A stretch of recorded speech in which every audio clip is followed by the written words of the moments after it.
اور اگر یہ دنیا اتنی خراب ہے، اگر اس دنیا میں اتنی خرابیاں ہیں، تو خدا نے اپنے خلیفے کو اس دنیا میں بھیجا ہی کیوں بھیجا؟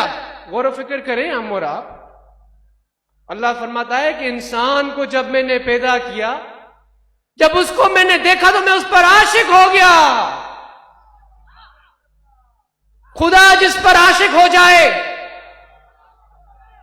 کیا اتنی دنیا یہ خراب ہے کہ خدا جس پر عاشق ہو گیا اس کو ادھر بھیج دیا؟